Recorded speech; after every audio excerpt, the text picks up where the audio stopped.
మీ ఇక్కడ కూటమి ప్రభుత్వంలో ఇన్ని అవినీతి అక్రమాలు జరుగుతున్నాయన్నప్పుడు నేను ఒకటే చెప్తున్నా వైసీపీ నాయకులకు, వైఎస్ఆర్సీపీ ప్రభుత్వంలో ఎన్ని అక్రమాలు అన్యాయాలు జరిగాయి, తప్పకుండా దీని గురించి చర్చ జరగాలి.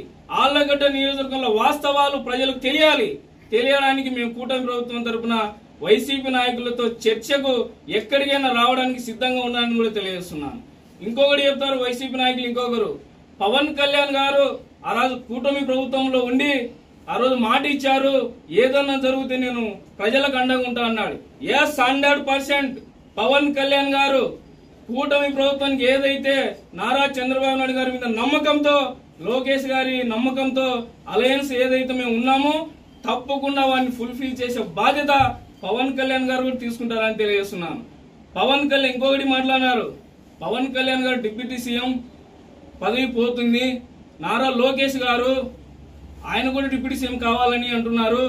మరి ఆ ఉద్దేశంతో పవన్ కళ్యాణ్ మీడియాతో మాట్లాడుకున్నారు అని అంటున్నారు.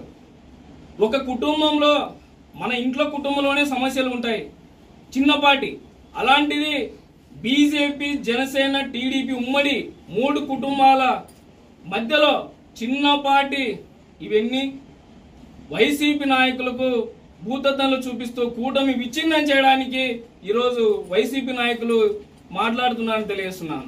మేమంతా కలిసే ఉన్నాం, కలిసికట్టుగా ఆంధ్రప్రదేశ్ అభివృద్ధి కోసము కూటమి ప్రభుత్వం తప్పకుండా పనిచేసి మేము ప్రజలకు అండగా ఉంటామని తెలియజేస్తూ, ఇంకొక మాట కూడా అన్నారు వైసీపీ నాయకులు.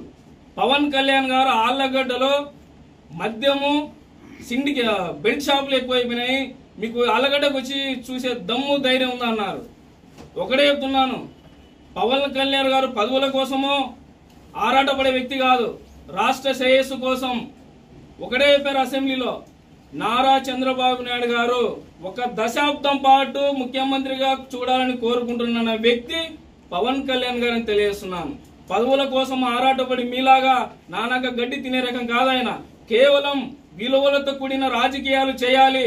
ప్రజలకు, మన రాష్ట్ర ప్రజలకు, మన నమ్మిన ప్రజలకు, మన రాబోయే తరాల బిడ్డలకు భవిష్యత్తు బాగుండాలని ఆయనకున్నటువంటి వ్యక్తిగత రాజకీయాలను కూడా పక్కన పెట్టి రాష్ట్ర శ్రేయస్సు కోసం ముందుకు వచ్చిన వ్యక్తి మీద మాట్లాడే అర్హత ఏ వైసీపీ నాయకుడు లేదని తెలియజేస్తున్నాను.